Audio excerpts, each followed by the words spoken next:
Good afternoon, all you lovely people, and welcome again to the official topic talk. Good afternoon, all you lovely people, and welcome again. Just going to do a chilled afternoon live for an hour. Hoping all you guys are doing well out there. Those of you that are at work afternoon. I just thought I'd have an open panel.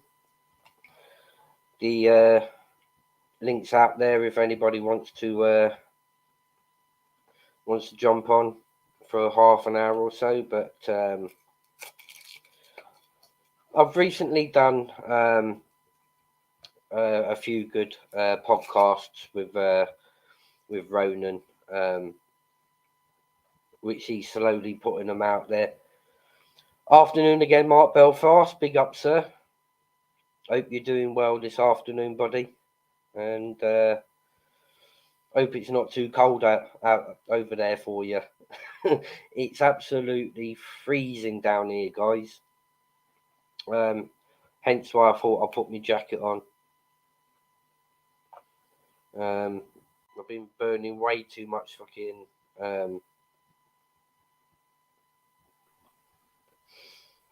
All right, Steve. Afternoon, Mark. How are you, buddy? Not too bad, mate. Not too bad. Only jumped in at the back end of your last live, so I didn't really know what you were talking about. No.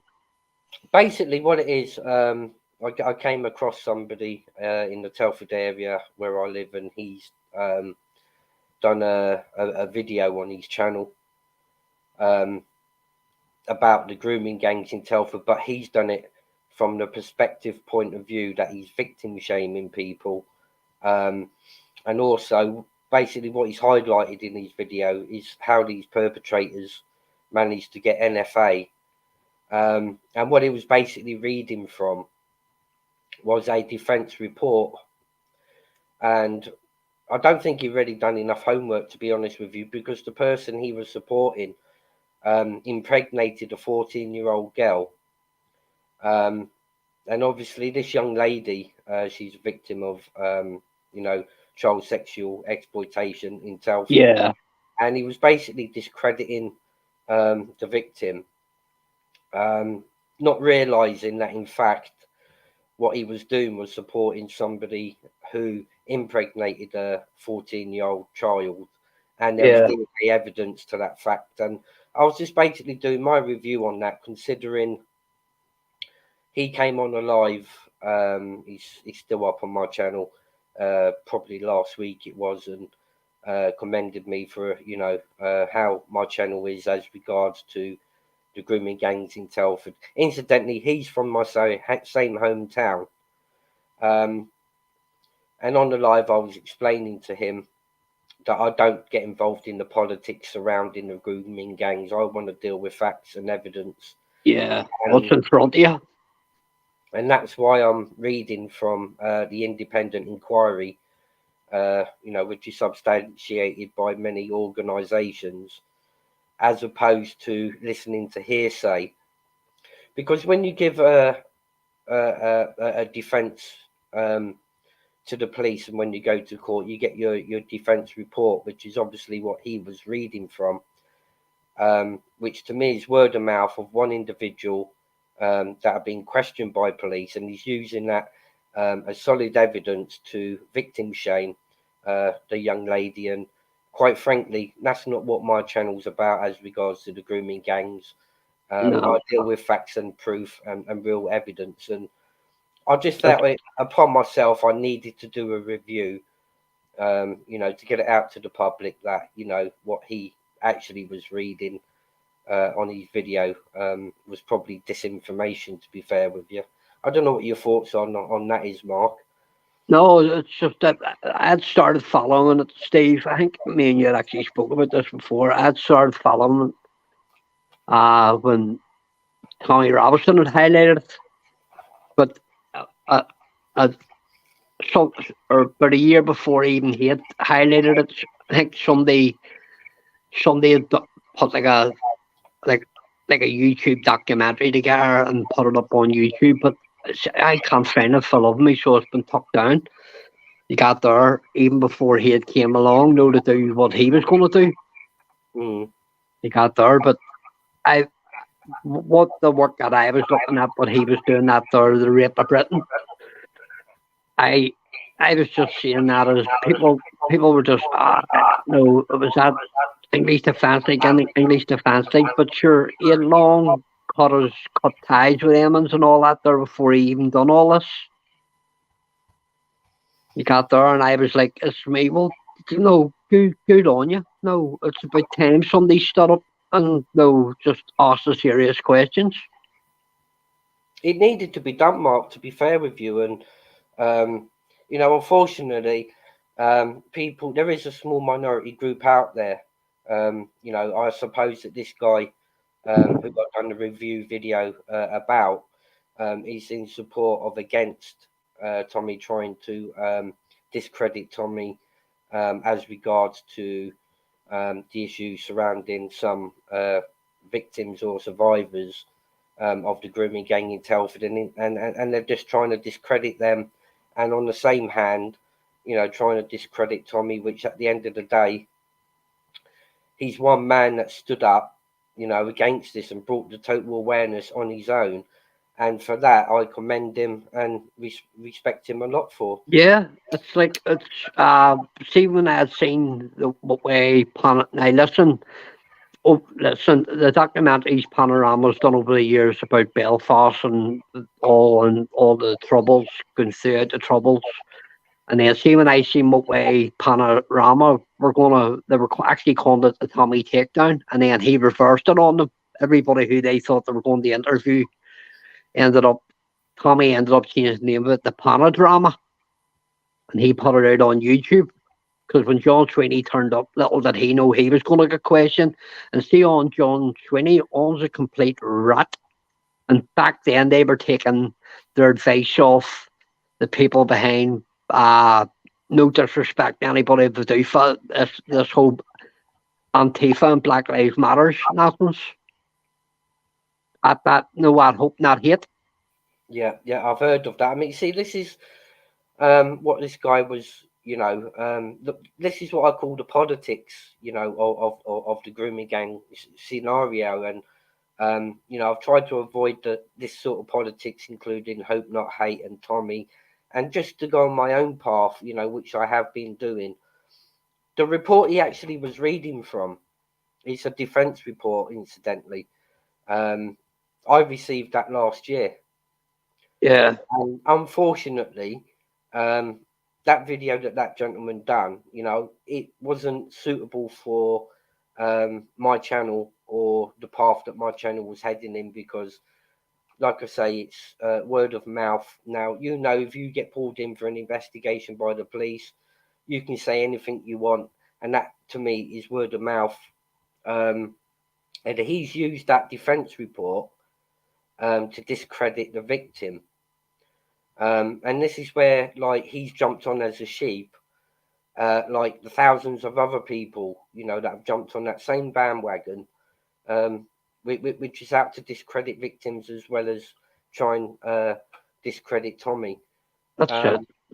We know that he's got a past. The world knows that, and this is where I've said to many people, I'm not 1,000,000% behind Tommy as such. I support the efforts that he's made purely on what he's done for the grooming gangs in Telford as just one, subject that he's done. I commend him highly on that. Yeah. As for the rest of his beliefs and the rest of it, that's the politics and that's the side that I take away. And I just deal with the work and efforts that Tommy's done to bring the awareness in our hometown of Telford as regards to this grooming going on. So yes, I support Tommy in that respect. The politics surrounding it is what I've avoided, and obviously this guy came onto my live, and I think he was trying to push the narrative for me to jump on their bandwagon, which is not what me or my channel's about. So you know, I've got my own way of putting this, you know, forward. I think Mark's internet's playing up there, but the link's there, Mark, if you want to jump back in.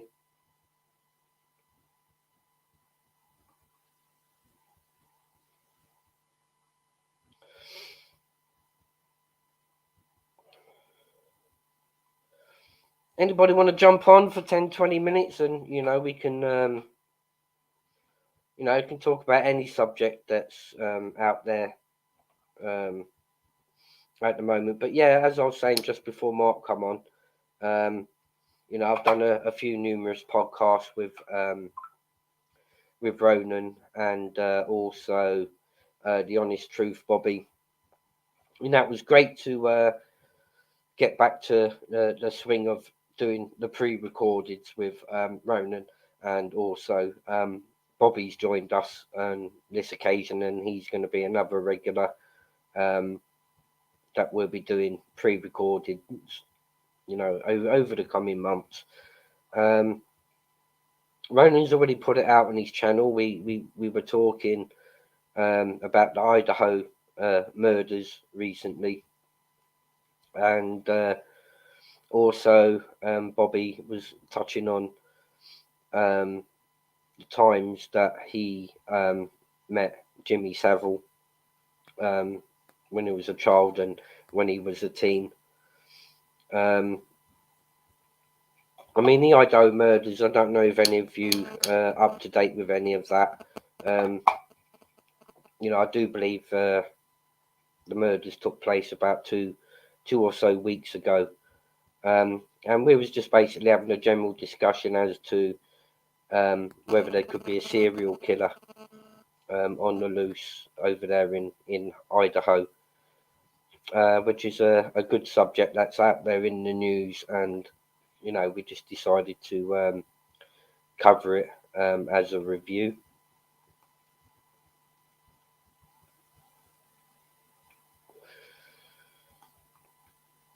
As you all know, it's coming up to Christmas soon. Wondering how many of you are ready for Christmas. You know, have you done all your shopping? And I'm going to get my tree put up over the next couple of days.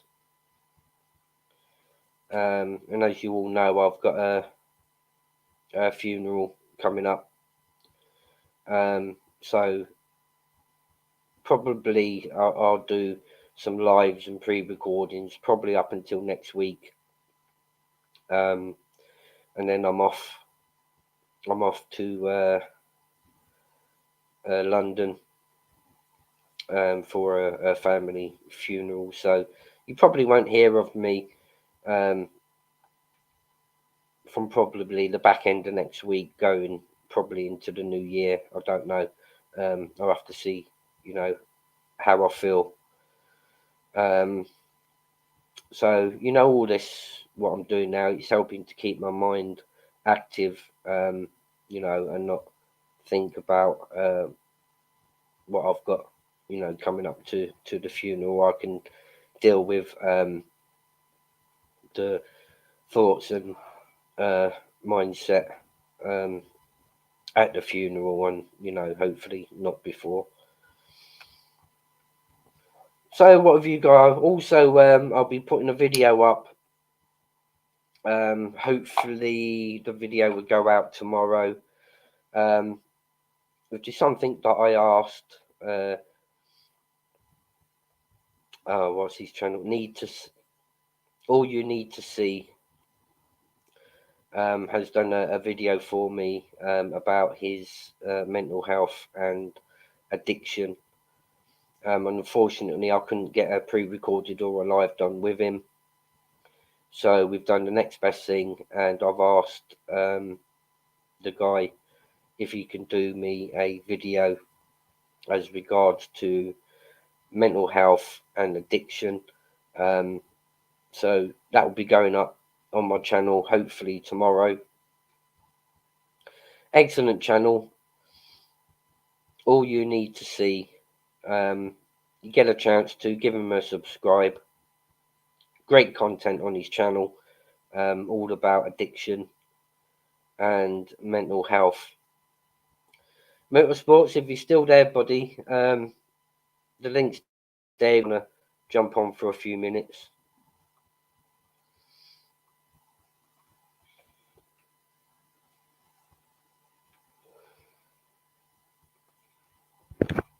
But this is what the YouTube world's all about. It's finding the content, creating that content, and I've done a few reviews over the past couple of weeks. As regards to videos that are being around, and also I'm starting to do reviews of pre-recorded that I've done with Ronan. I'll be doing a separate review of each of the pre-recordeds that I've done with Ronan. I'm just gonna start cleaning up my channel. I've deleted 40 videos, and I'll be reproducing them videos as reviews over the coming 6 months. Just wanted to stick my channel to the positive content as it is, and as you know, I've got my own path that I'm walking on. So along the way, I will be changing up my channel slightly, and I've got coming up in the new year. I've got some good interviews coming up. Hopefully, I can get Shane Taylor on in the new year to talk about. He's Britain's worst prisoner. Very, very big character person.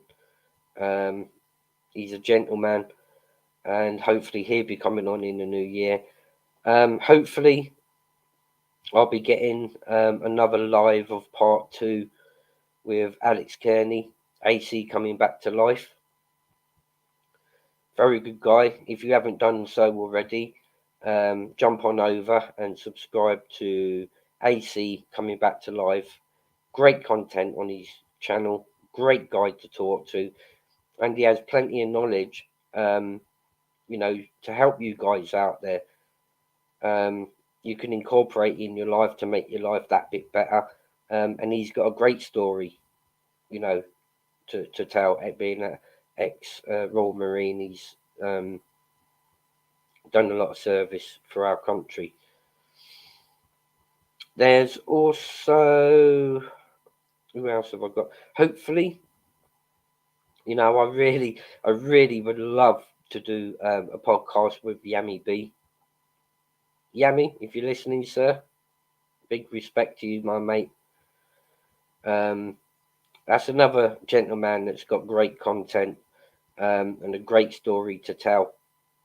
And the lines that I want to get across is how these people have reformed their character as opposed to how they've been in the past. And if you haven't already, do so. Jump on over to Yami B TV. Great stories. He's a great guy. I'll try and leave the descriptions for these channels in the description box once this live is finished. Just giving a few shout outs to People Motorsports. Big up, mate. Ronan, Holden Official. Excellent guy. Count him as my brother. Jump on over, give Holden Official a subscribe. Great content on the channel. Great interviews that he's done with numerous different guests. Also, you got a few other people if you haven't seen it already. You've got BBA, you've got the Nutter channel, you've got Ministry of Madness. Jump on over and give Ministry of Madness a subscribe. Always does open panels, always fair. There's always great content that comes out of that channel. I don't know if we've lost Mark Belfast altogether. I was hoping Mark Belfast would jump back on. I think his internet might well be bad a little bit, I think.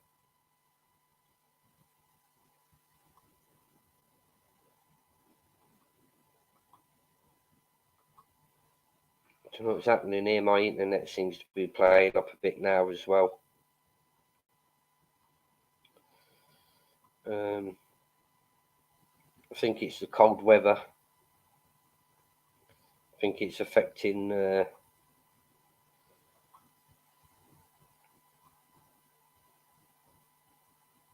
probably iced up all my pipes or something. But yeah, I just hope you guys are, having a good Friday afternoon. Anybody want to jump on the panel, or I'll put the link back out there? Anyone and everyone's welcome on. And there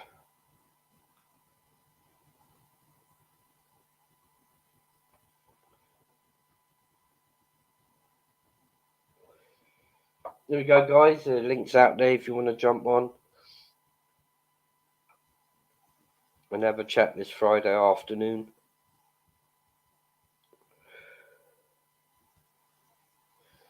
So I've probably got about another 20 minutes spare, and then I've got to pop out and get a couple of things done. But just coming up, what content I'll be putting out there over the next coming month or so. I'm gonna get some interviews under my belt of some very, very characterized people. I've got a part 2 coming up with Alex AC coming back to life. Like I say, I'm hoping to get Shane Taylor on. That'd be an excellent podcast. That will be. Another person I'd love to be able to do a one-to-one interview with is Steve Wraith. Now, it's not often I think that Steve will do such one-to-one interviews, but I'd really love Steve to come on so I can find out about his life, where it all started for him. Especially he creates and helps produce a lot of books for a lot of stars, underworld figures, and I'd really like Steve to come on and let me have a one-to-one interview with him, so we can get his life story out there, which I don't think he's done one as such. So I want to dedicate that all to Steve, if I can possibly get Steve on at some point, to do a interview, because I think he's got an interesting story to tell. Graham, how you doing, my sir? Hope you're well. Hope you're doing well this Friday afternoon. But a few other guests, I've got coming on into the new year, and I'd love to do a definite part 2 with Terry Dicko. I'd love Terry to come on and speak a little bit more as regards to his life surrounding the underworld in Newcastle, and to also, tell me a bit more about his connections and stuff with Lee Duffy. And also, I'd like to get Brian Cockrell back on for a part 2. That guy, if you get a chance to, guys, drop one over to Brian Cockrell's channel, give it a sub.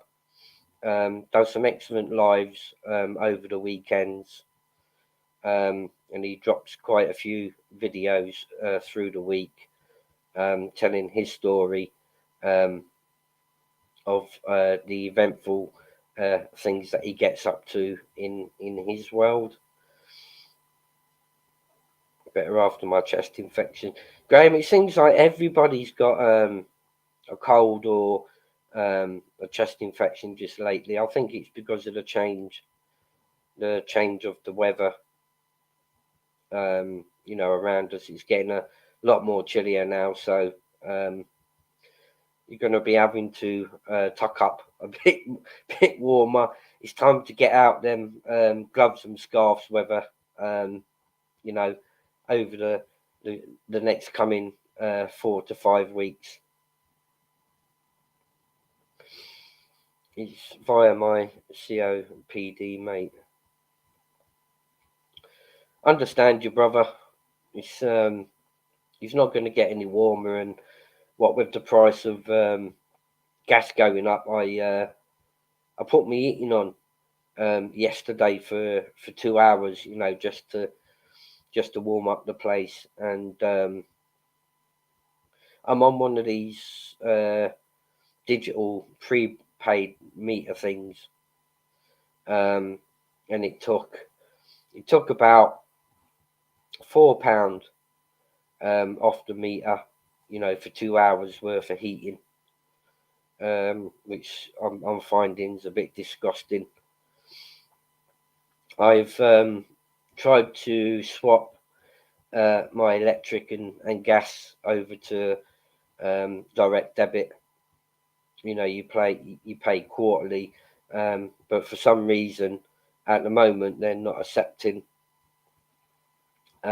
people to swap over to direct debit. So it's probably going to cost me through the nose over the next coming few months, with the gas prices keep rising,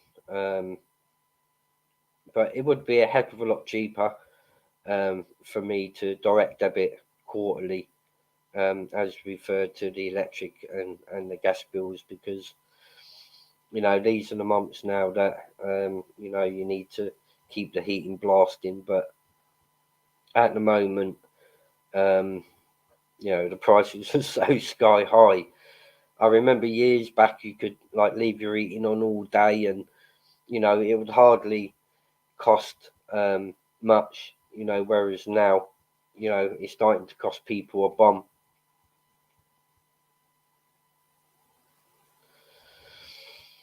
So I'll say the links there, guys, if anybody wants to jump on for 5 minutes. We can talk about any subject that you wish.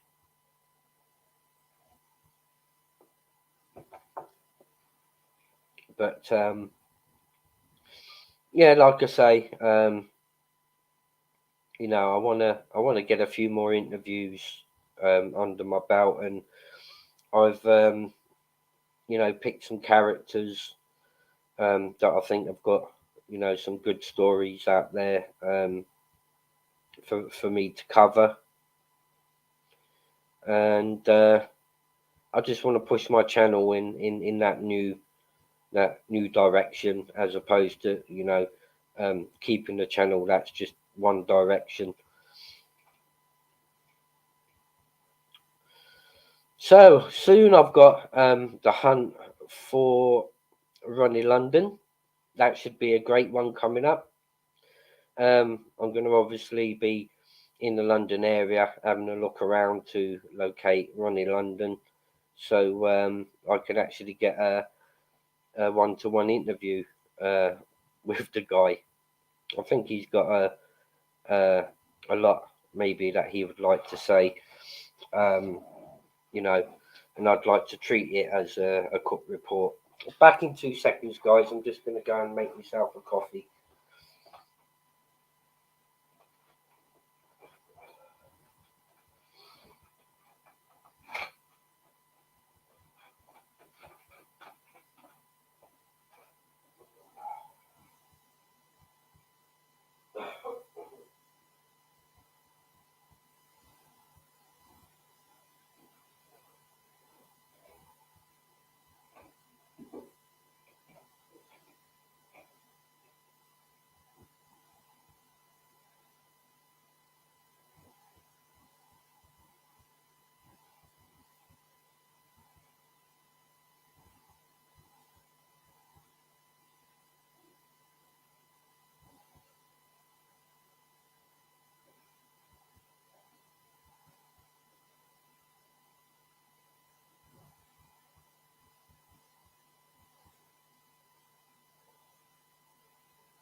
I'm back. Sorry about that, people.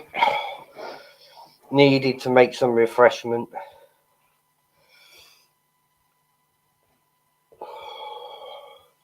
Nice hot cup of coffee, people.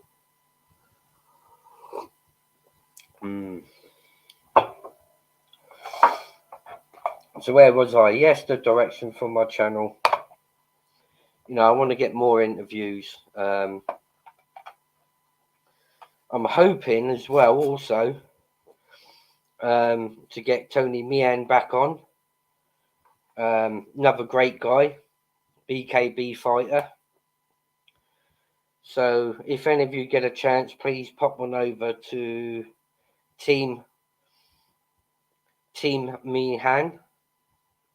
He's got a YouTube channel called Team Meehan, and also I'll put my good friend Kyle Goodwin, which is Telford's first ever pro BKB fighter. I'd love to get Kyle back on, for a part 2.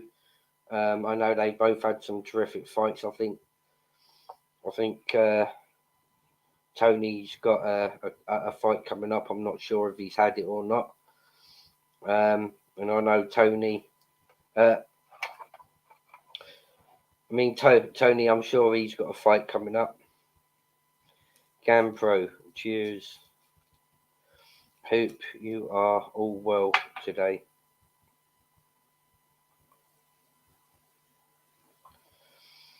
GAMPRO, yeah, sure, buddy. Everything's cool. Everything's good. Hope you're doing well on this this Friday afternoon. Hope it's not too cold the weather for you. Keep yourself tucked up warm and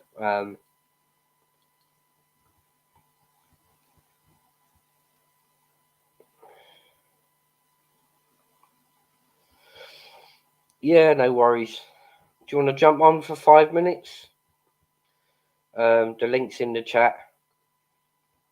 GAMPRO, if you want to jump on for 5 minutes and come and have a chat, you're more than welcome to.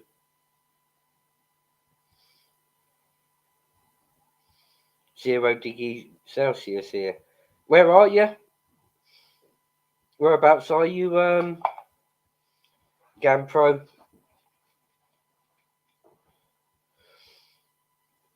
Let's have a look. It's 4 degrees Celsius here. So, we're not far off the 0 degree mark.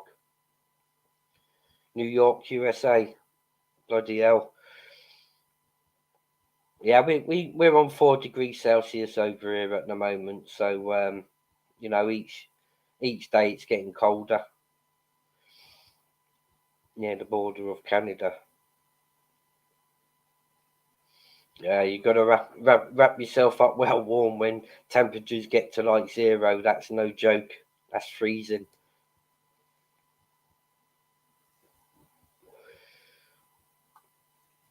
Jump on the panel if you want. Don't have to show your face. As long as you show your face backstage. You don't have to show your face on the screen.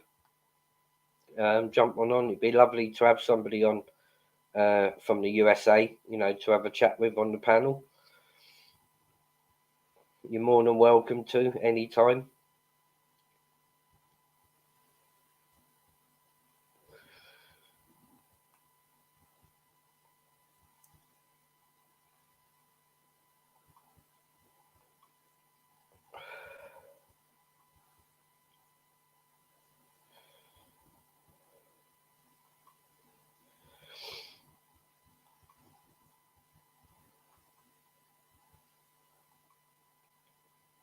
It'd be great to have somebody on the panel from out there in the USA. I've had Carl Warts.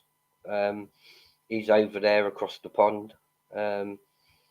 He jumps on every now and again.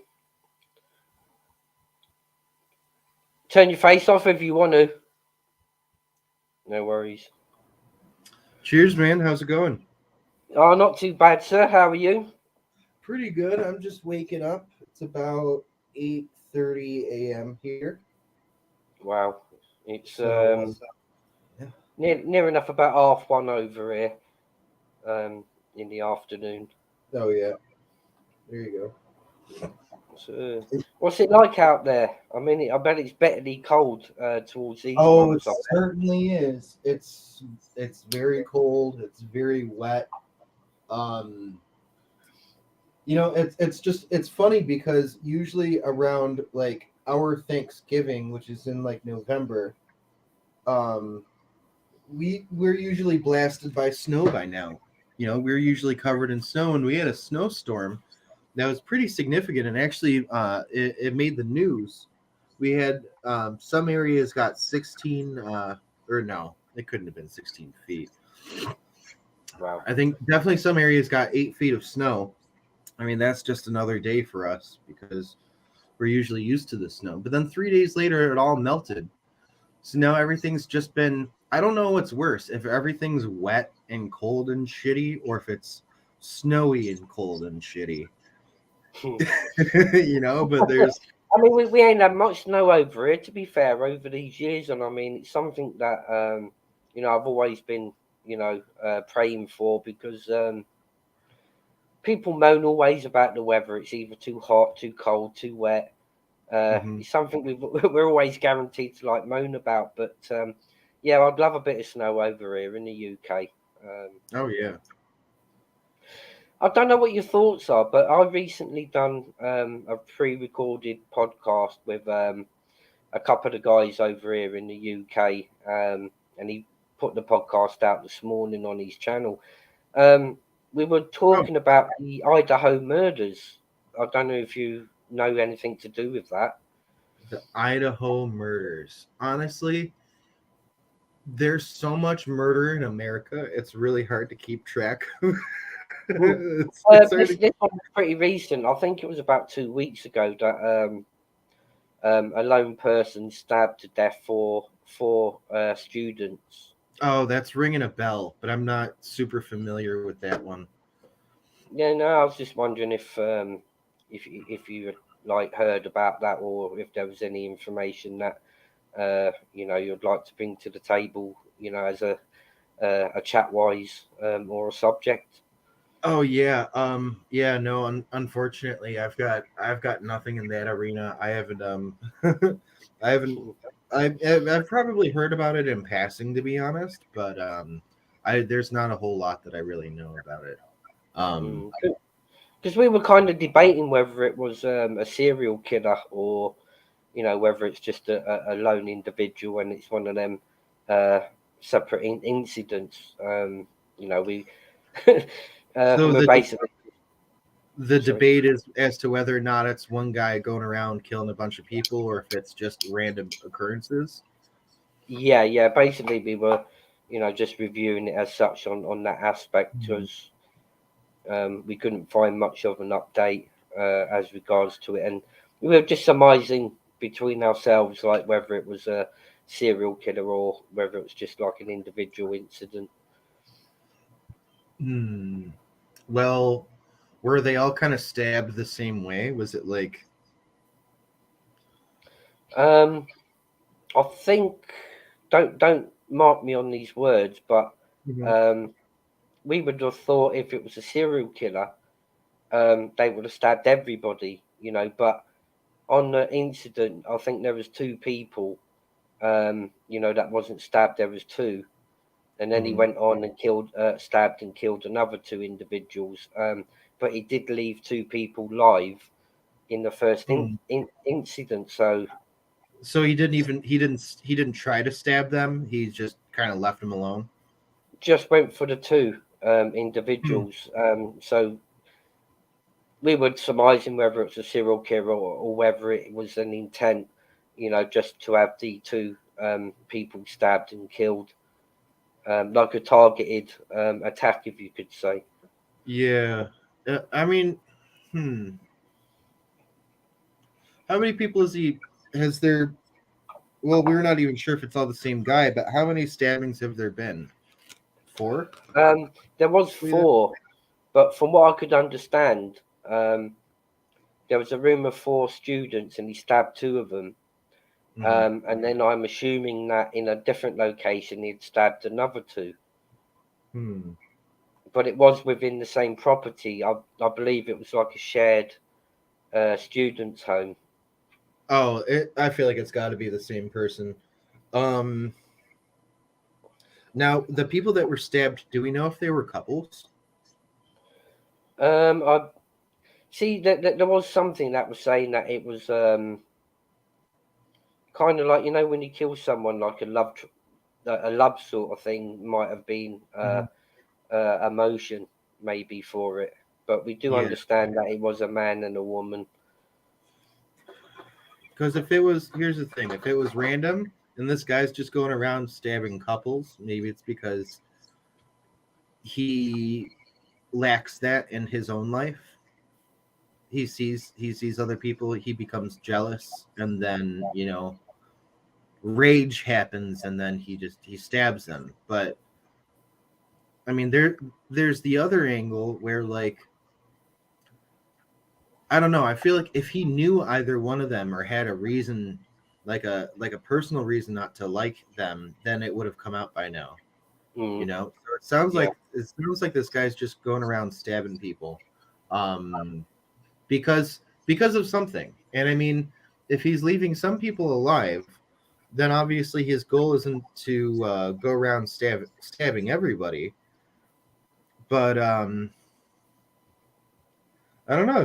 Definitely sounds like a sick individual that needs help or guidance. Yeah, that's what I thought. Also, you know, somebody who might need a bit of like mental health.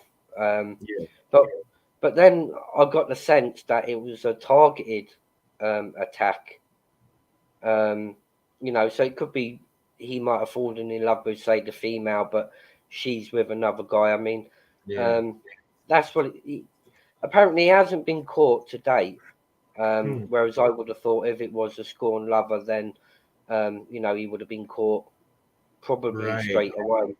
But he could have been a stalker, and like the victims could have not had anything to do with the guy, but the guy could have seen them in passing and been like, oh, you know, she's so pretty, I really like her hair. Oh my god, she has a boyfriend? What the fuck? Why hasn't she acknowledged my existence? You know, and that, like, people are crazy. I mean, it's mad. I mean, especially over there, USA. I mean, but the guy. See, that was the other thing. You know, I've always wanted to speak to somebody over the pond about is the laws differ over here compared to there with gun laws, because I know there's certain counties, I think, that you can arm yourself with guns, isn't there?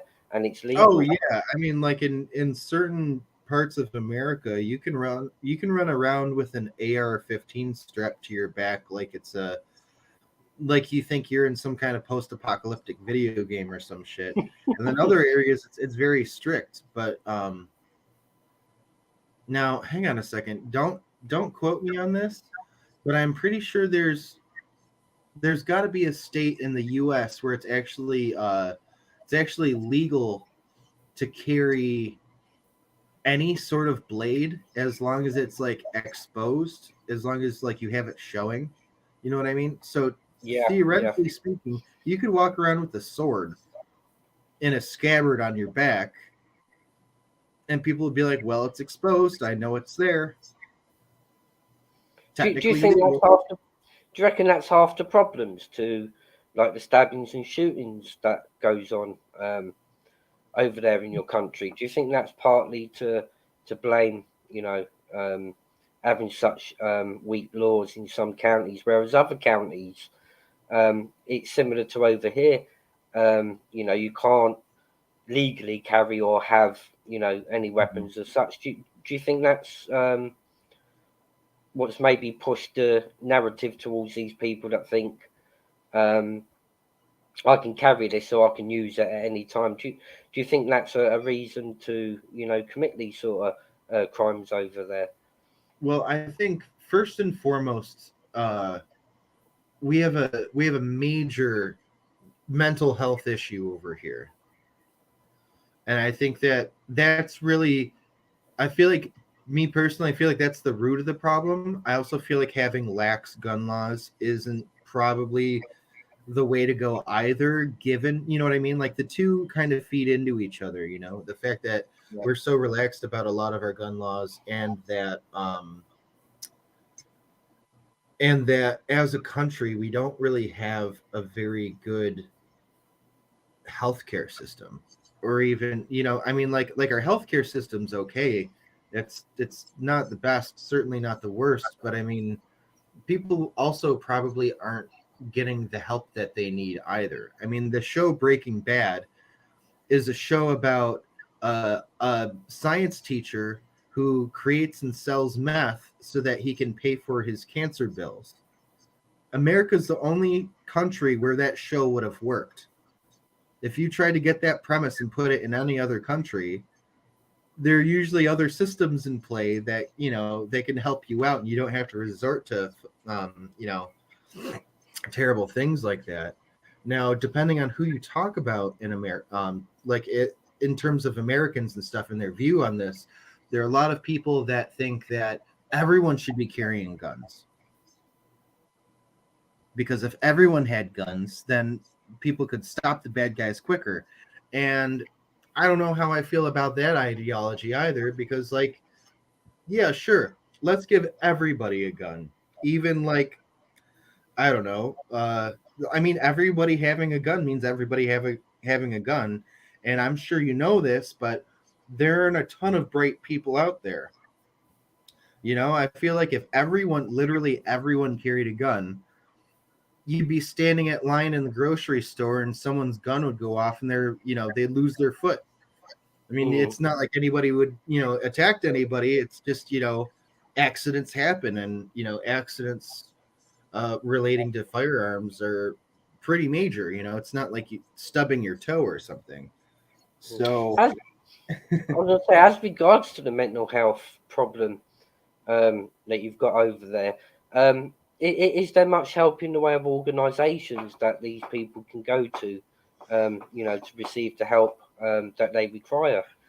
like somewhat, yeah, but it's all very convoluted, and you have all these different hoops to jump through, you know, and like unless you're really well off, um, it's kind of hard to get the help that you need. I honestly, in this country, it feels like as a whole, the country only really cares about or helps people that have money.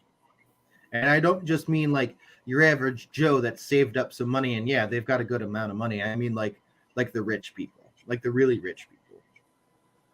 I feel like they get So all the help that they need, and all the middle and lower classes don't get that help. And I feel like that's also probably part of the reason why um, there's a lot of violence related to and attached to the middle and lower classes. Not to say that violence doesn't happen in the higher classes either, because you've got, sometimes you'll have like these rich spoiled kids where just like something's missing up there, you know, like in their head. There's just there's some part of their humanity that's missing, and then because they have all this wealth, they can spend it to go create, you know, commit atrocities and stuff. So it's just, I don't know. This country is it's been feeling very apocalyptic for a while, but it feels like we're starting to turn the heat up. Like things are so just getting basically, dicier and dicier. so basically, we're lucky over here in the UK because we've got like a health system that you know, we don't necessarily have to pay to get the treatments required, and there's like quite a lot of organisations Yeah. available for people to go to regards to mental health, because that is a major problem. Probably not only in the UK, but it sounds like there's a greater problem over there in the USA regarding it. But the difference being, um, we can get that help needed whether we're poor, whether we're rich.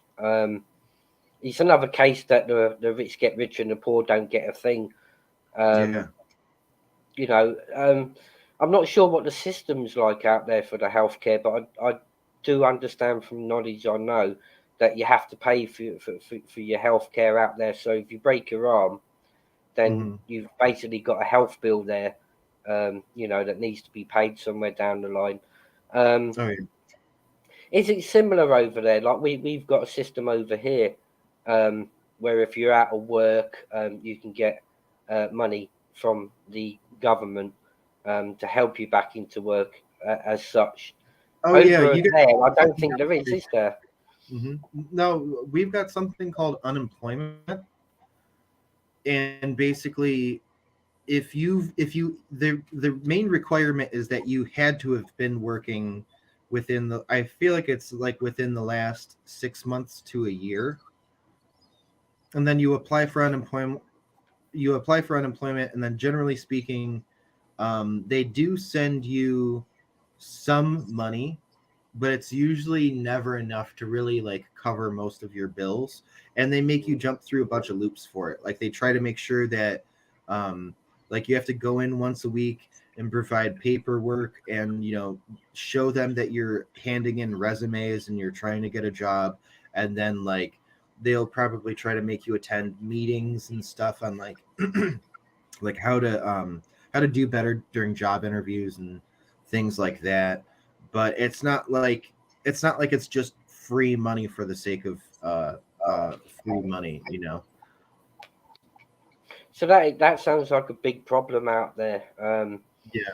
I'll stick on the mental health for a few moments because it is a big subject out there. There's a lot of people in the UK that also suffer from it, but they're probably lucky to be able to get the help and support that they require as and when they need it, and they don't have to save up thousands to spend to get the treatment that they require. As over there, by the sounds of it, if you haven't got no money, then it sounds like that these individuals can't get the support that they need, quite frankly, to get them through the day. So they have to suffer on their own, which is, I think that's terrible. Oh yeah, either way, we're suffering because I mean, like even if you don't have money, like sometimes they'll just bill you, but that just puts you in debt. You're indebted just to try to get yourself better so that you can. It's just the system really feels like it's built against us and not really for us. It just feels like it's built to keep people down and low, and it's just it's really aggravating. I mean, that's terrible to hear, because there's got to be like thousands of people out there suffering with their mental health, but yet they can't get the help just to get them by to live day to day. Maybe that's something that government over there maybe needs to look at and see if any funding could be pushed into the direction to open up some organizations to cater for that. And besides the way everything works and is run too, it's also kind of a cultural thing. I feel like for some reason most men would probably rather do anything else in the world but go to therapy. They'll do everything in the world but go to therapy. And I mean, even if therapy was free, I feel like that's still true. And I feel like it's a cultural thing, and it's rooted in some type of. And I'm not saying that all masculinity is bad. Masculinity is a good thing. It's a great thing. But I think that toxic masculinity is the other side of that same coin, and sometimes that can prevent us as men from getting help or things that we really need because we're too stubborn to actually admit that we need help or that something is wrong and that we can't fix it, because we're all taught that if you're a man, you fix things, you figure it out, you rise, you overcome, you don't have weaknesses, you're not allowed to cry, you're not allowed to be stressed out. And I think that that's part of the problem. I mean, that sounds a massive issue. You know, that's where, you know, I'm grateful for everything in the UK. You know, that's on offer. I've never, I can't say I've ever suffered from mental health issues as such. Mhm. My wife, she's terminally ill. I'm She sorry to does hear that. That's awful. kidney dialysis like 3 times a week, and my life's dedicated to making her life as comfortable as possible. Um, it might take a strain on me sometimes, you know, but you know, I've got to stay strong. So I can't admit that I can say I've actually suffered like mental illness as such. I know there's a lot of other people. They go to certain organisations, you know, to get the help that they need mentally, and I'm only thankful for our government that, you know, that is freely available. Mhm. Now, Mhm. if it was like that over here, you know, I'd hate to think is, you know, what the daily living would be like, because you're going to have a load of crazies running around. They can't get the help they need because they haven't got the Mhm. money to fund the issue. And like you say, they can bill you, Mhm. but that's going to put a more strength on you because you're in Mhm. debt then. So you're going to pay the next year, Mhm. you know, to pay that debt off. So you're never going to be any better off. And that's surely going to affect the mental health at the same time.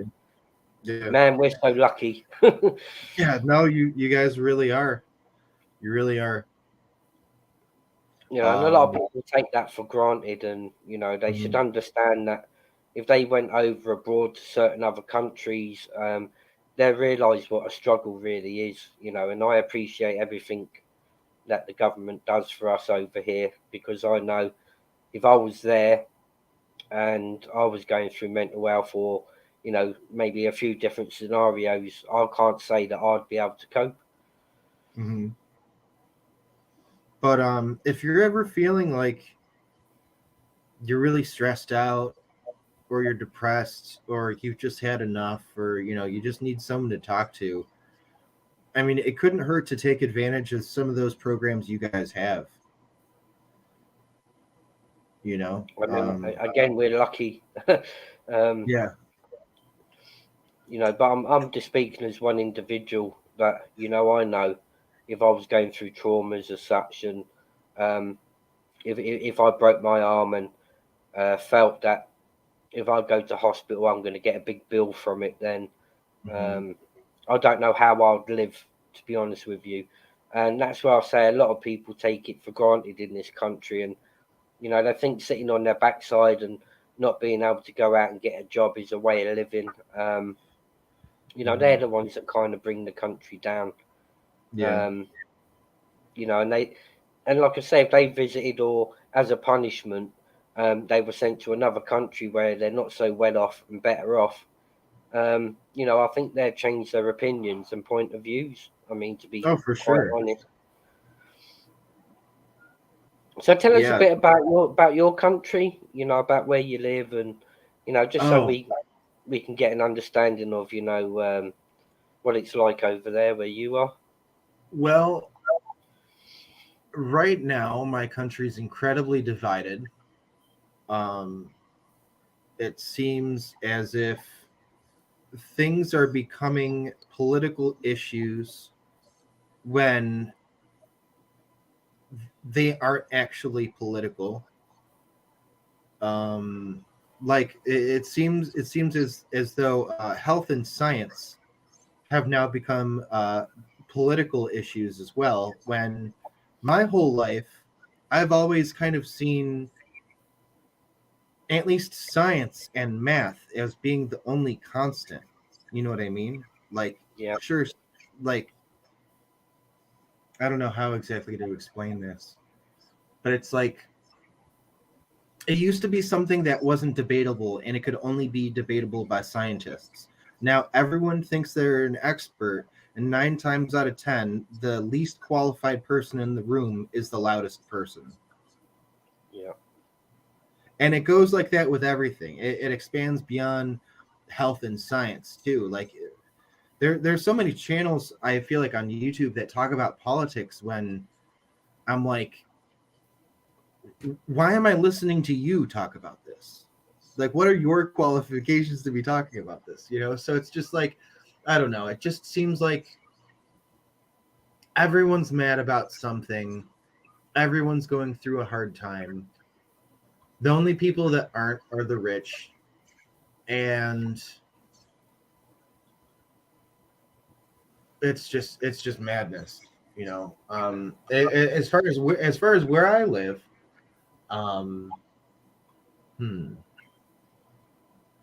well, I live near Niagara Falls, so a lot of the culture here is kind of blended with like Canadian and American cultures. But then besides that, we get people from all over the world visiting here, and eventually they settle down here. So where I live, it's kind of like it's almost like a melting pot.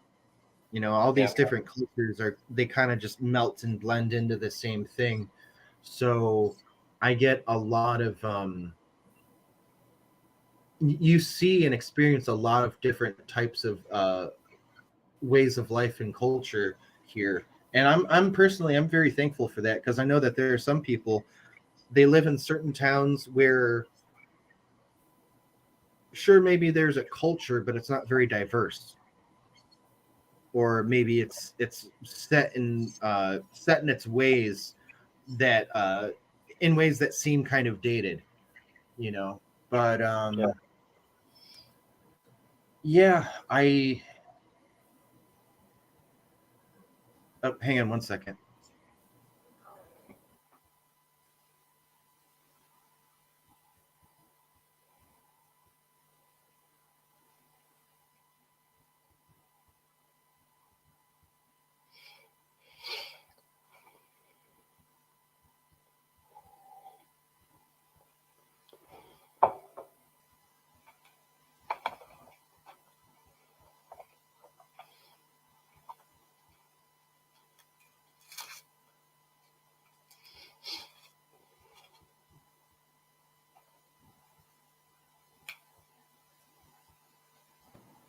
Right, I'm back. Brilliant. Sorry about that. No, that's cool.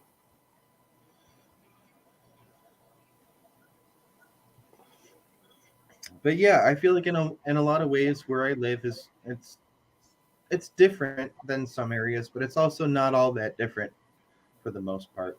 Um, I think what I can say is, I think generally speaking, the area where I live, people aren't outwardly friendly, but they're helpful.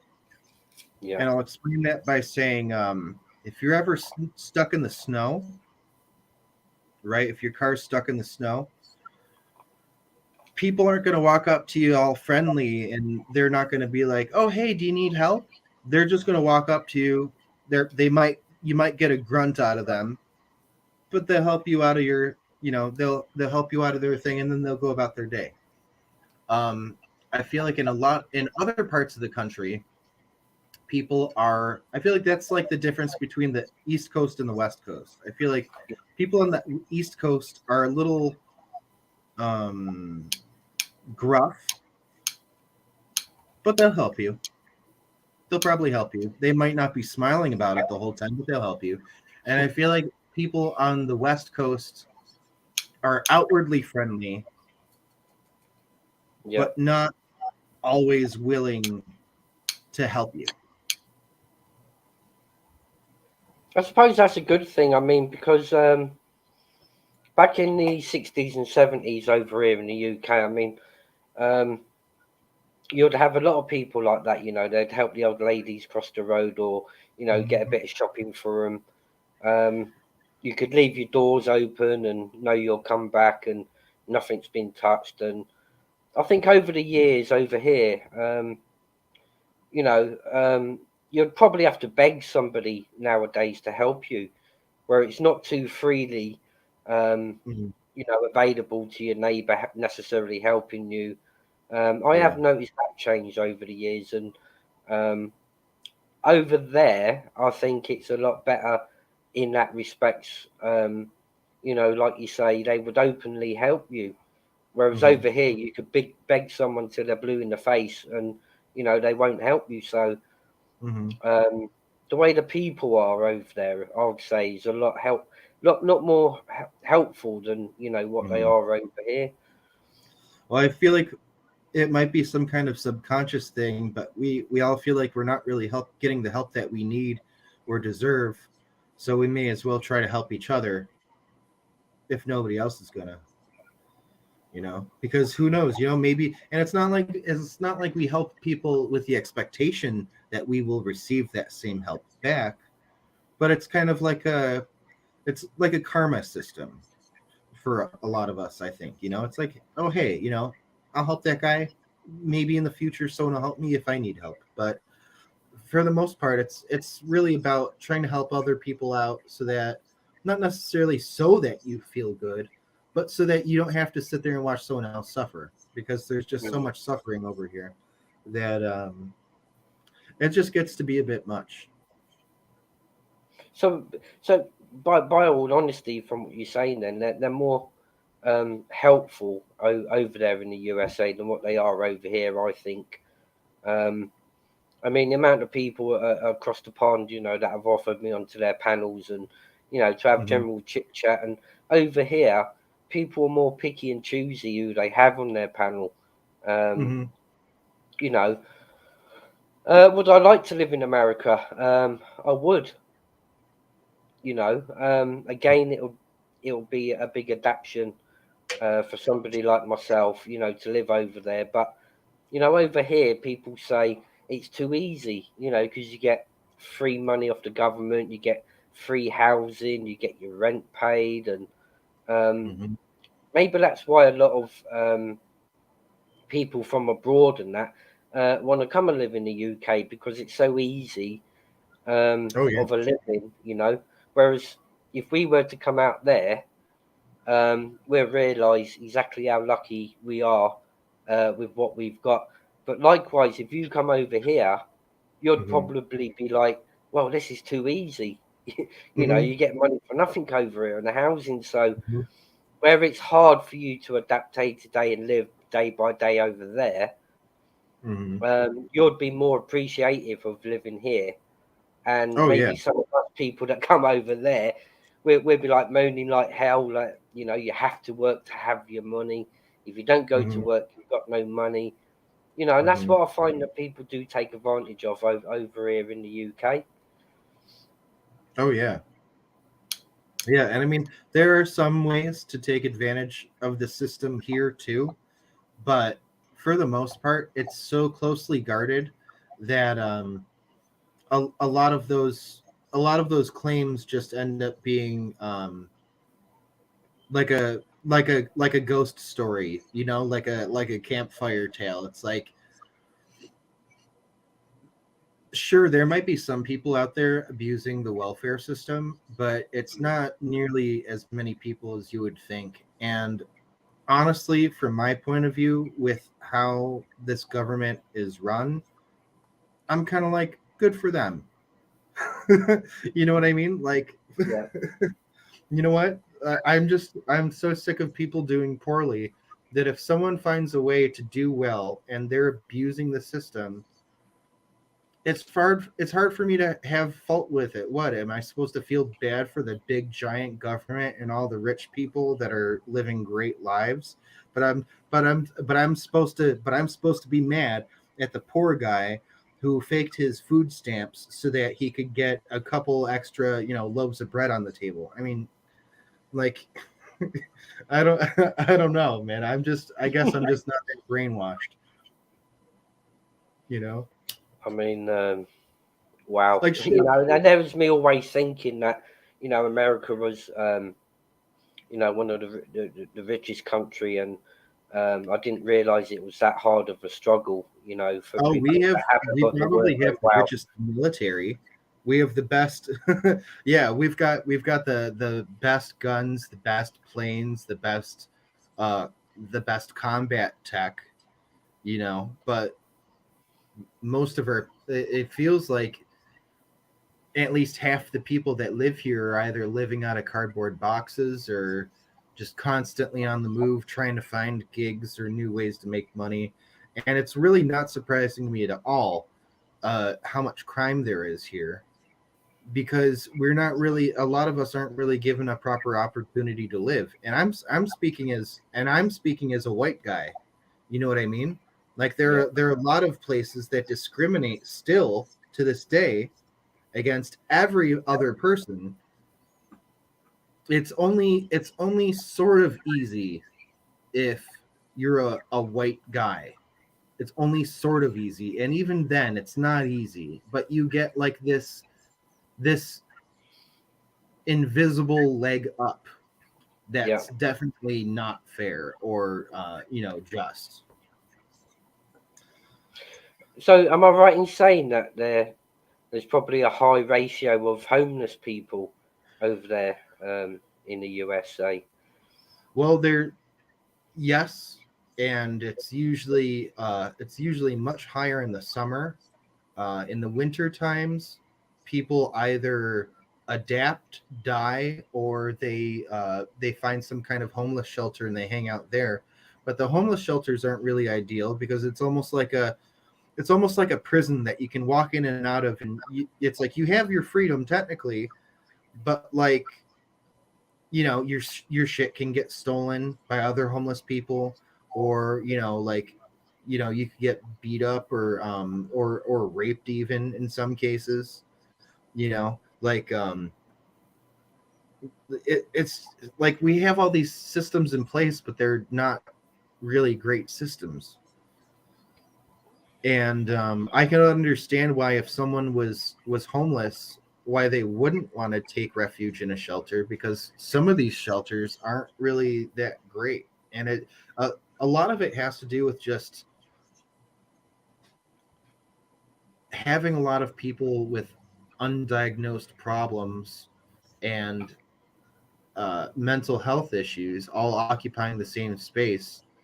And usually the shelters aren't very huge or lavish or anything. It's not like they get a mansion. They get some kind of small government building that they convert into some sort of housing unit.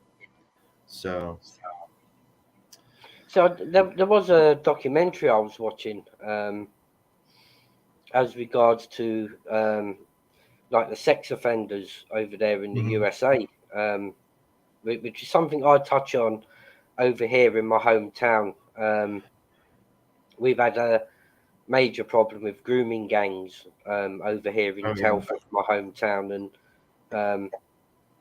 I've built my channel based upon airing the awareness, of this issue and problem. And a documentary I watched recently about over there that they've built a housing estate. And what they've done, they've put all the sex offenders, like whether it's against children or rapes against women, they put them all onto this housing estate, hoping, that was going to kind of group them together so everybody knows who they are. I'm not sure what your thoughts are on that subject, but I just thought I'd mention that.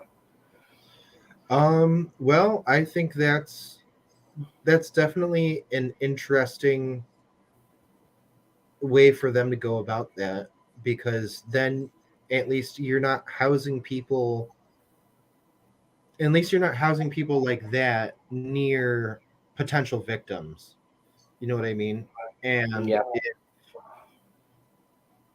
See, the funny thing I did find about the documentary, they built this housing estate not far from a school.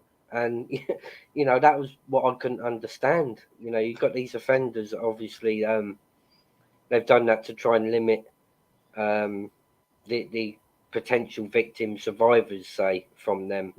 But yet they put them so close to a school. I thought, wow. But yeah, that seems completely ass backwards to me. That seems like the last thing you'd want to do. And during the interview, of these people, one of them was actually saying to the interviewer that there is no cure for them. You know, that's how they were made, and that's how they're going to be for the rest of their life. And there's no drug or therapy out there, and that's coming from like an offender himself.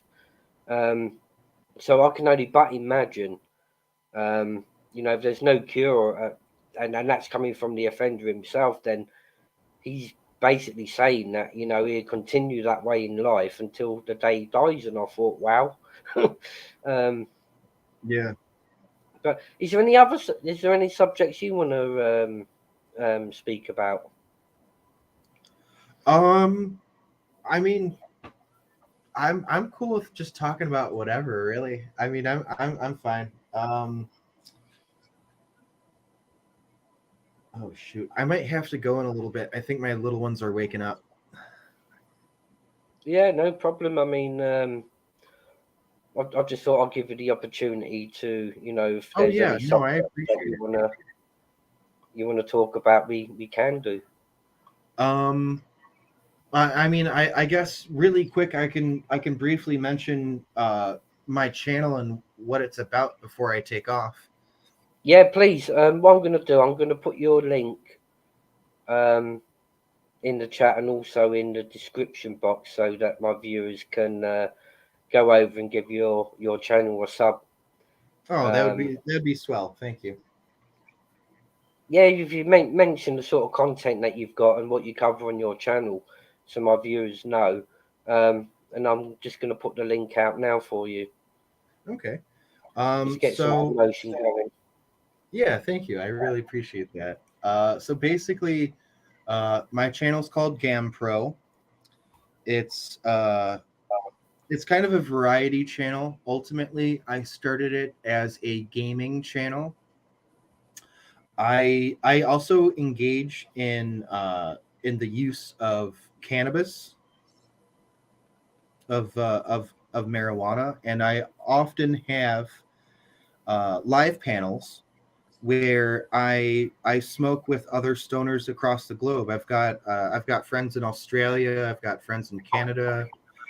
We all get together online and we smoke and we talk about marijuana. And besides that, I also do a lot of shorts. A lot of some of them are kind of more skit based, and others are just kind of random things in my day. Like I'll just film something that's in front of me. I'll put some music to it, and I also do some cooking shorts as well. Like as I'm cooking something, I'll just take a couple quick videos, compile that into like a 15-second video, so that people can get a feel or a vibe for not even necessarily American cooking, I guess, but just like different ways to cook like the same recipe you've probably seen like 1,000 times. So yeah, there's a lot of stuff going on in my channel, but for the most part it's gaming, music, live stoner panels, and shorts and skits.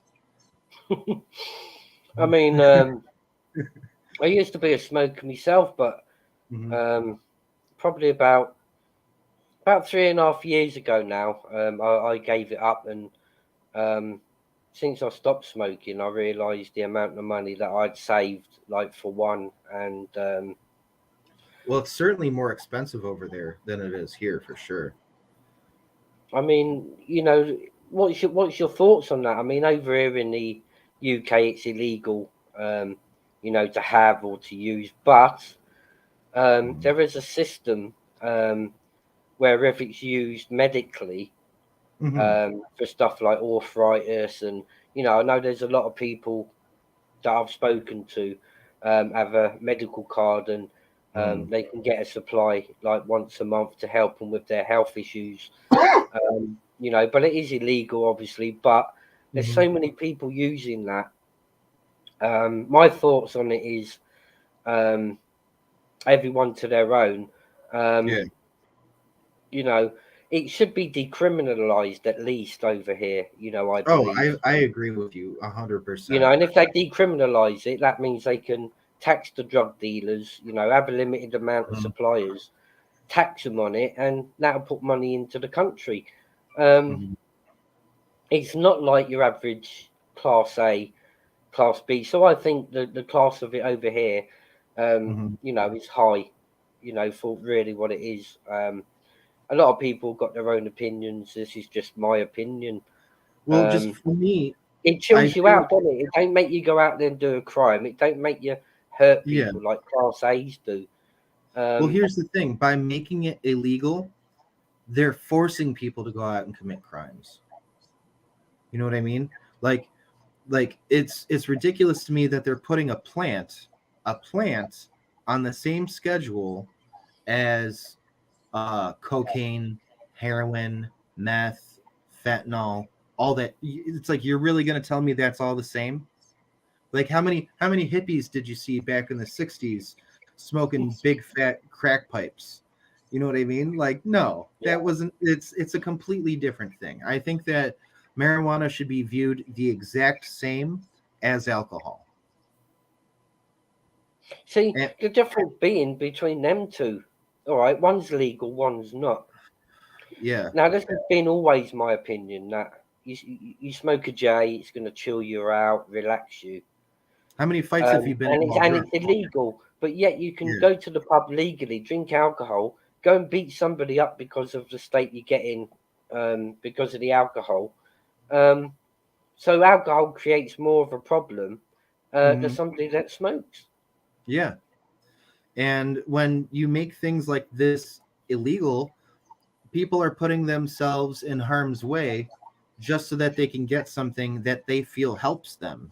You know, a lot of people, they don't see it as drugs, they just see it as medicine. You know, it could, because it can help with anxiety, it can help with pain, it can help with a lot of different things. And it's funny because weed itself is so diverse. There's so many different strains and so many different like subchemicals within the plant created by the plant that affect everyone differently. So like, if I was smoking one strain and you smoked the exact same strain, it could hit us both in different ways because we're both wired differently.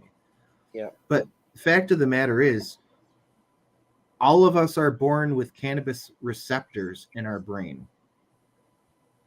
You know, we're not born with crack receptors. We're not born with heroin receptors. There's an actual chunk of our brain that is meant for processing cannabis. So it just seems a little silly to me that we're just, I mean, ultimately, the main stigma of weed and marijuana stems in racism. A lot of it, at least in America anyway, stems from the 1930s and 40s when, well,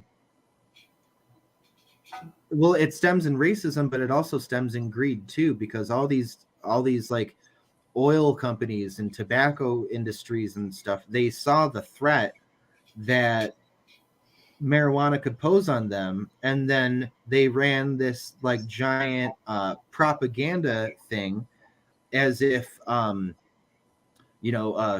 smoking weed's for the devil, and that's why white people don't do it. Or and like most of the stigma today that exists is really stemmed in really old racist ideals, and most people don't even realize that. They just think, oh, weed makes you stupid, so that's why you shouldn't be smoking it. And that couldn't be farther from the truth. There's some stoners that I've met that are probably some of the most brilliant people I've ever had the chance to speak with. I mean, that's probably why you get a load of these rappers that, smoke it, because it gives them inspiration to, bring their next set of lyrics for, like the next track. I mean, like just musicians in general, not even just rappers. I mean, so it does bring inspiration to some people, but what I found, it was making me a bit lazy, and not all the time, but maybe at a time it was making me a bit paranoid. But mine was purely to give up for financial gain. And the amount that I was spending on it was ridiculous. But the laws over here need to slightly change, because they've even got caffeine.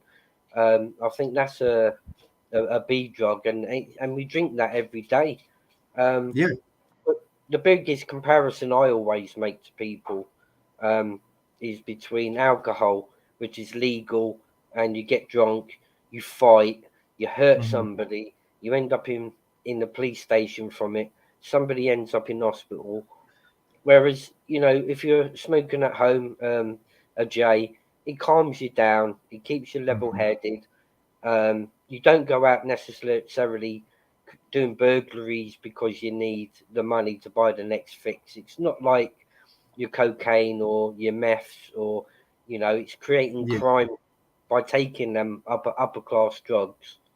Yeah, Because the people that smoke weed that are still committing crimes are probably just trying to pay their rent. They're just trying to pay their bills for the most part.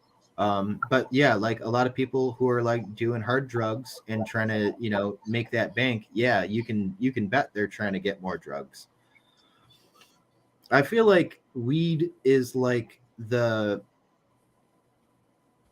one of the working man's drugs, because I think that if you came to America, you'd be really hard pressed to talk to a carpenter that doesn't smoke weed. You know what I I mean? mean, All of our it's something. all of our workers are medicating. I mean, look back in the '60s with the hippies. Yeah. Crime back then was near enough non-existent over here. You could leave your doors open and you can go away for a week, come back, and nothing's touched. And Like look at the what you way they guys live have, their maybe lives. one stabbing a year, maybe, you know what I mean? And it had nothing to do with, the hippies or anything, but it seemed like a slightly happier time. I mean, obviously awful things were still happening in the 60s, but it's just now it's just so we're constantly bombarded with bullshit ultimately. Do you think cannabis is addictable? I mean, I'm no different. People got different opinions on this. Physically, like physiologically, no. I think that it's addictive in the habitual sense, in like in the sense that it almost becomes like a ritual. Like you wake up, you eat your food, you smoke a bowl, you go for a run, or you know what I mean? It's more like that. I mean, because when I give it up, to be honest with you, it's harder to give up cigarettes than what it is to give up something like that. Mhm. I gave up smoking the weed, and um, over the space of about 12 months, the first 12 months, I went from like 9 stone to 11 stone, Mhm. because I think I adapted eating as a replacement, and going to the gym as a replacement, for smoking it. And Yeah. now I'm like about 18 stone now. And, there's sometimes that I'll sit there and think, oh, just have one joint, Mhm. just for the sake of it. But then I'll be breaking the rule I put on my world that I spent from the age of 16 up to 47. Yeah. I was smoking it, for that long. Um, that I just thought, well, it's something I can gain financially if I don't put my money into that. Mhm. And I've been able to do a lot more in my life than if I went out and spent like 60 quid, and that would last me a week. Whereas when I first started, back when Mhm. I was like 16, 17, I could make a tenner's worth last me like nearly 2 or 3 weeks. Oh yeah. Um, but yeah, I remember the years. I remember the Mhm. days. It's always used to chill me out. But Sometimes it seems like too a little too much so even. But yeah, I just think that there's so much about weed or marijuana, whatever you want to call it, that we don't know because it's been federally illegal in this country since probably practically since it was I mean I don't know the exact date, but it seems like it's been federally illegal for a very long time. And we would know so much more about it from a scientific point of view if it wasn't kept to um,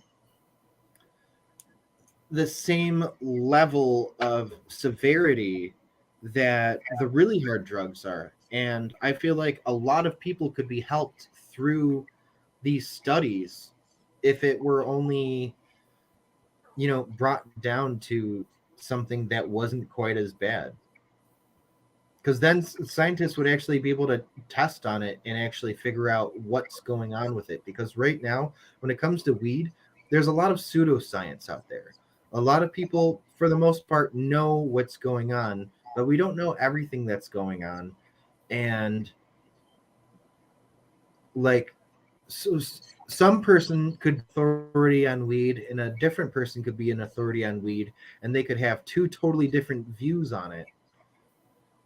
And in a way, they could both technically be right, but there wouldn't be any real way to know because there are no real official tests or studies or journals written about what exactly weed is and what it does. Do you think it could be a helper in mental health? Do you reckon it's a helper, or do you think it's a disadvantage if somebody wants to smoke it with mental health issues? Do you think it could help them? I think that's a very complex question that I will answer by saying it entirely depends on what the person's issues are, what strain of marijuana that they're smoking, and how they consume it. I think that there are some mental issues, some mental illnesses that have actually been known to been complicated by the use of marijuana. I've heard, and again, this is another reason why I would love it if this plant was taken off the same list as hard drugs, because then scientists could do real studies on this to figure this out. But I have heard that if you suffer from bipolar disorder, that sometimes weed can help it, or sometimes it can exacerbate it. Same thing goes for schizophrenia. Depending on how much you're smoking or the type that you are smoking, it can either exacerbate things or ease some tension.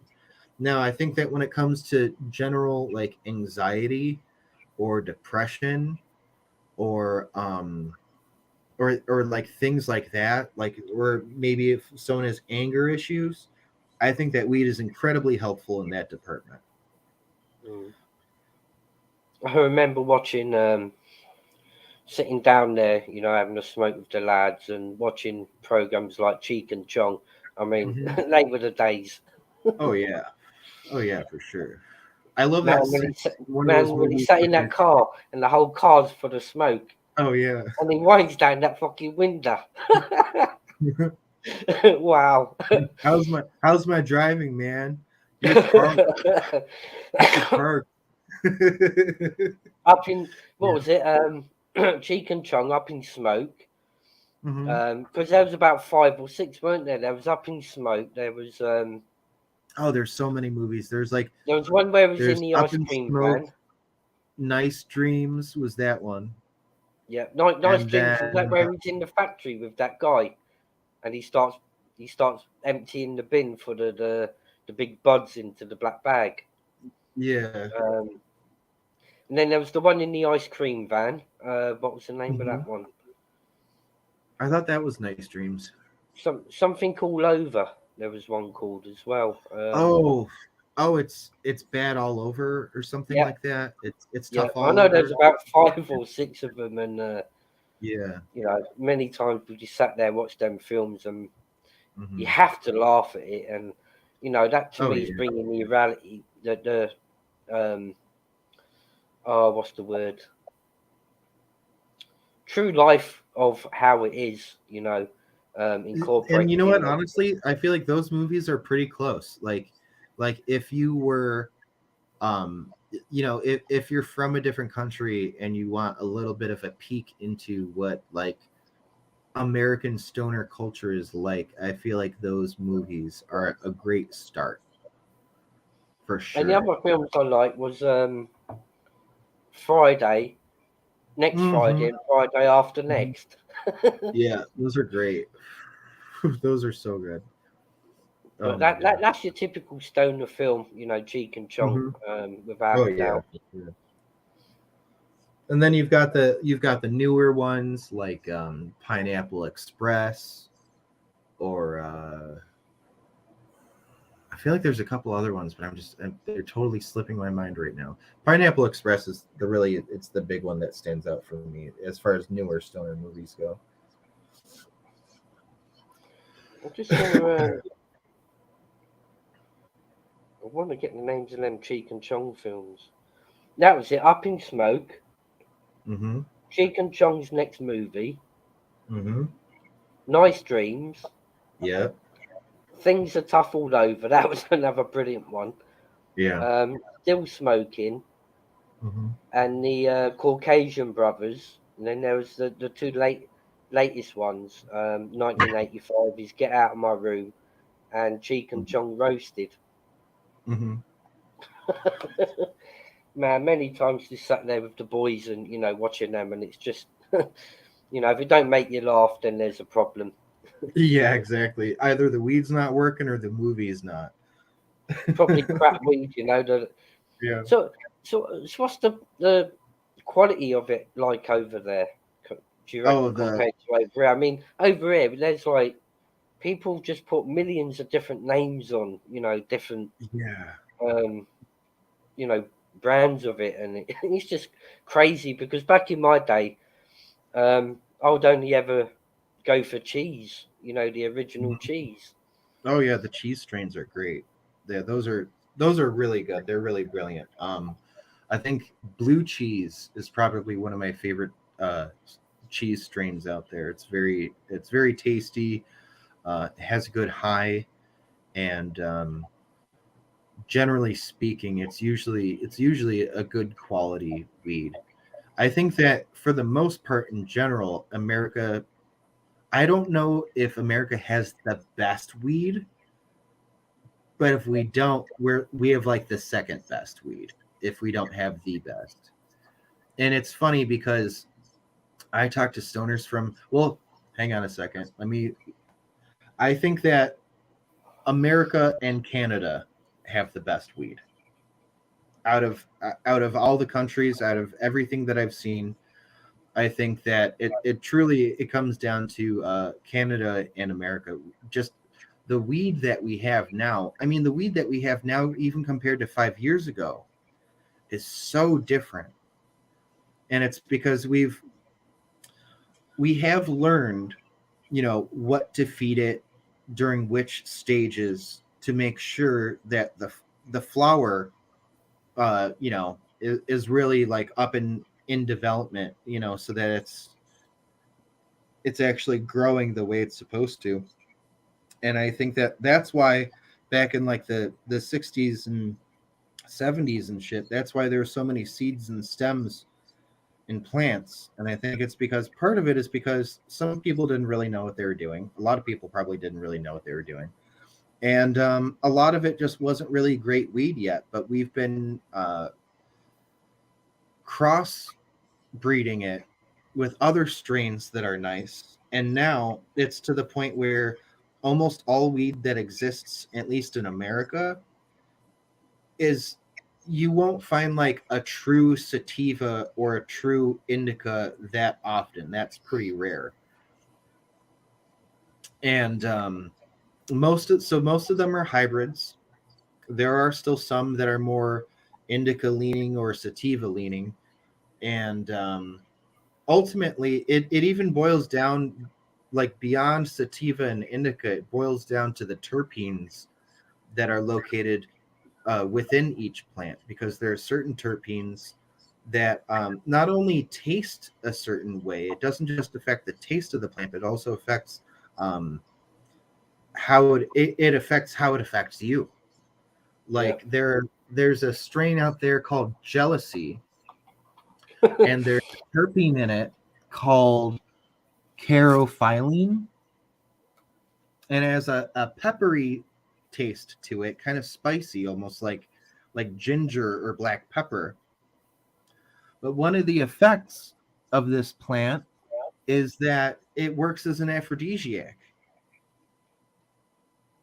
But if you smoke some skunk or something, it's not going to taste anything like that. It'll hit you a completely different way. And I just, really, it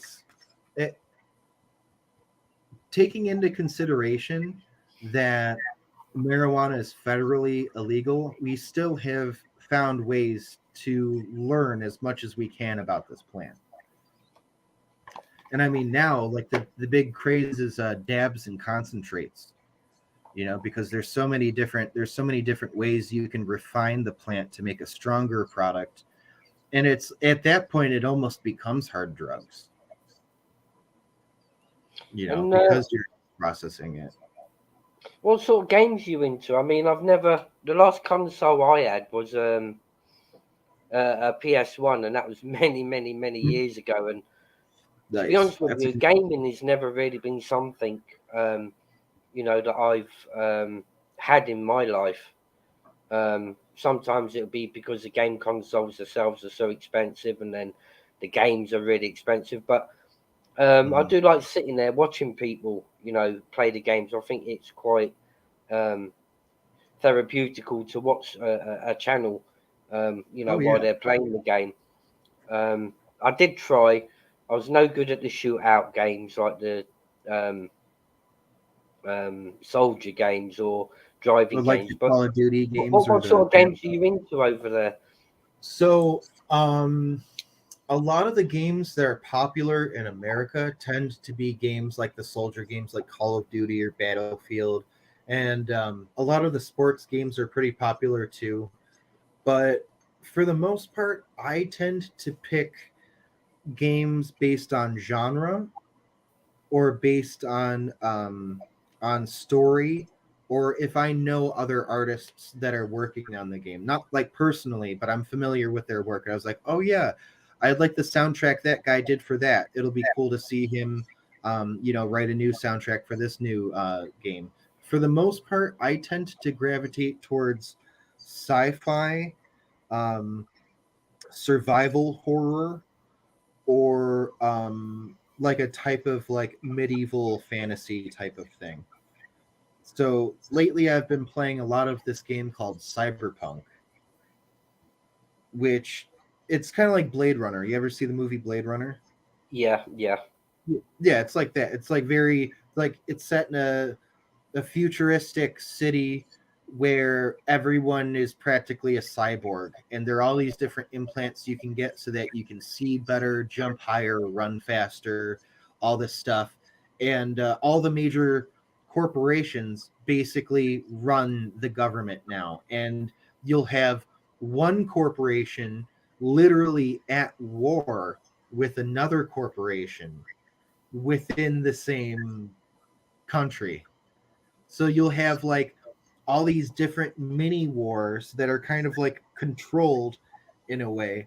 And it's just a really interesting game. There's such a huge world to explore. I really like games where I can explore and just like run around and check stuff out, because it's fun for me, and I honestly don't get a lot of chances to explore out in the real world myself. So sometimes it's a little nice to just like for instance, just go to an alien planet and see what's going on, or just fly through space, or that sort of thing.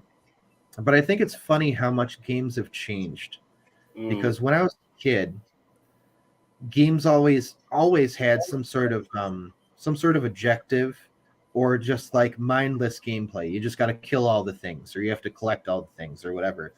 And now gaming has become this like this transcendental, like this whole new experience. There are some games out there that are like, it's like an interactive movie or show. It's so story driven and in depth, and I really like a lot of those games. I think that they're they're really fun to play. So what But do you for the do? most part, While you're playing, do you Mhm. actually go live so the viewers Oh yeah, can sit and watch the games? oh yeah, yeah, all the time. At least once a day, I try to anyway. But usually, I'll either have people in my channel pick what I play, and then I'll broadcast it live straight from the PlayStation 5, or I'll try to pick a game that's trending or a game that at least does well on my channel, and I'll go with that. Hence, why I've part of the reason why I've also been playing Cyberpunk so much lately, just because it brings in a steady amount of viewers. So it feels like for my channel anyway, it'd be silly for me to not play the game. But every once in a while, like, all right, well, I want to do something I want to do. I don't want to just do something that I feel like would, so like sometimes a game that is popular, but every once in a while you got to take a break for actually enjoy playing.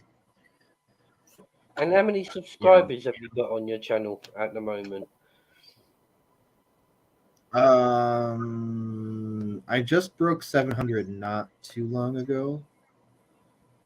I think I'm at 730 something. Let me take a look. 737. That's good. That's good. What I'll do when I finish this live, I'll put your link in the description box. So, um, my viewers there, if you're into watching these games and everything, go across and give Game GAMPRO a subscribe. I'll put the link in the description box at the end of this video. Let's get you up to 1,000, eh? Yeah, thank you. I really appreciate that, man. That means a lot. Yeah, I mean, that'd be my great. channel's been growing slowly. I've put a 3 to 5 year plan in order for my channel. Um, I think I'm just reaching, I think about 2,440 subs at the moment. Oh, Um, that's fantastic. That's and I great. think my total views is coming close to 500,000. Oh, you're So getting I haven't there. done too badly, and I mean my Yeah. channel's only been open since June. Hmm. Oh, wow, you're Um, doing amazing then. Holy cow, you're doing great. I'm hoping to get. I've kind of started the channel about the grooming gangs in my hometown, and Hmm. I wanted to get some experience of interviewing guests, and I've had a few numerous guests on. I've had two BKB fighters on. Oh. I've interviewed a couple of underworld figures Hmm. over here in the UK to not divulge into their activities, but more to show their reformed character Hmm. compared to how they used to be within the underworld, to how they reformed their character to today and the good that they're doing now, as opposed to glamorizing the activities that they got up to, um, you know, being part of the underworld. That's a pretty Um, noble pursuit. That's really cool. I've got a couple of more guests lined up in the new year. Um, I've just managed to get a guy who I think he's only done a few interviews, but he said that I'm going to be the very last time that he's ever going to do an interview, and his name's Shane Taylor, and he's Hmm. Britain's worst prisoner. Oh, Um, wow. really I think looking I've forward to that one. Yeah, that should be Um, interesting. I'll definitely be there. I've also interviewed a gentleman called Alex Kearney, AC coming back to life, which he highlighted and caught a massive grooming gang in Glasgow on Govan Hill. Oh, Um, wow. and his channel's ace. I mean, the stories he puts out there. Now, one of the underworld figures I've interviewed was somebody called the Taxman, Brian Cockrell. Hmm. Um, he starred in one major documentary about his life as a taxman, and what he used to do was go Hmm. around taxing all the big drug dealers in Teesside. Um, so I got an interview with him, and then there was another character from the same sort of area called Terry Dicko. He was a debt collector for the underworld. Oh wow, he's got some stories. And I mean, he put some humour into it, and he had done a heck of a lot in his transformation from being involved with the underworld to the goodness that he done within his community. And that's what I really wanted to highlight, not necessarily to get all them juicy gossips, of the crimes that, he had been involved with. I mean, other channels I've interviewed these guys, but they simply went for the juicy gossip. When I simply wanted to show, leopards can change their spots and how they reform from being part of the underworld to, how they're living their life today. Some turn to God and Jesus, which is a great thing. Yeah, whatever works. So I didn't really want to just keep it on one narrative, to the grooming gangs. I wanted the experience, to interview guests, and I had on from my hometown. He was Telford's first ever pro BKB fighter. Wow. I've interviewed him. I'm wanting him to come on for a part 2, and also I interviewed another BKB fighter, Tony Meehan. So it's kind of like a bit of a mixed channel as such, but it's always going to be surrounded by the grooming gangs in my hometown. But for the experience, I want to get some good guests on, which I have. In the new year, like I said, I'm going to have Britain's worst prisoner on. I'm really looking forward to that one. Yeah, that's going to be wild. And I've got a couple of other guests lined up. Hopefully, they will choose to come and tell their story on my channel. There was one called Yami B. He murdered somebody that was his abuser. Oh wow. And subsequently, he's got a lot of stories, to tell, which he's put out on his channel. But today, he's a totally reformed, different character to what he was. I'm hoping to get him on. It's just going to take me some time for him to trust that I'm not just about getting the views and the clicks. I'm on about getting the stories out there, more than anything for people to see, of awareness. Subsequently, from the interview I done with the taxman Brian Cockrell, his wife went through a lot of trauma and abuse in the past, and she confided in me to get her story out there. So I actually done an interview with his wife to get the awareness out there of what she went through, the traumas and stuff. So I thank these people that they confided in me and my channel, to get the messages out there. They all know, I'm not in this game for the clicks and the views and the likes, because I've got a plan of like 3 to 5 years to build my channel over. I'm not going to base it on all the dramas in the UK that these YouTubers are doing just to get their subscribers up to £5,000 surrounding drama. There's drama everywhere too. I just want to build it slowly and neatly, and I want to get some links to America, because I know there's a lot of characters in America. I'd love to get on the live for them to tell their story, so I can push it over the pond, as they say, to another country, and get the best side of people in America that have been involved in crimes and how they've changed their life. So, I've got some plans ahead. It might take me 12 months to achieve that, but like I say, I've got like a 3 to 5 year plan, for my channel, and I'm really looking forward to the people I can get on as guests, because each of them are going to have their own unique story, and that's what I want them to confide in me, so I can get their stories out there. Well, I'll see if I can get some more Americans over here if you want. I mean, I've I got can. involved with the likes of like James Gype and Oh Cold yeah, War. James. Yeah, he's a great guy. Cold Walks, they're great guys, they are. Mhm. I mean, they're in support of my channel. It's likewise I'm support of their channel also, and every opportunity I get, I like to put people's links to their channels in my description box because it helps us all grow. We are one community, and that's what Yeah, we're YouTube's stronger for. together. Yeah, helping each other to grow, naturally, Yeah. is what again that I'm about. So I don't mind putting links in, Mhm. to help people to grow their channels, which is what the community is all about, isn't it? Helping each other to grow. Exactly. That's 100% what it's all about. I mean, it's not often. I mean, there's certain things, I might not necessarily be into myself, but I still want these people to come over.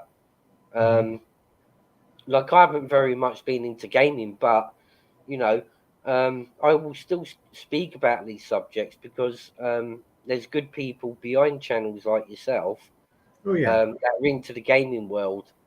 Um, so it broadens my horizon. um, Exactly. Yeah, and I feel like it's good to have different types of friends and connections on YouTube, even if it's not something that you're necessarily not something that you necessarily focus on your channel, or something that necessarily really interests you, because who knows, you can always get a different perspective.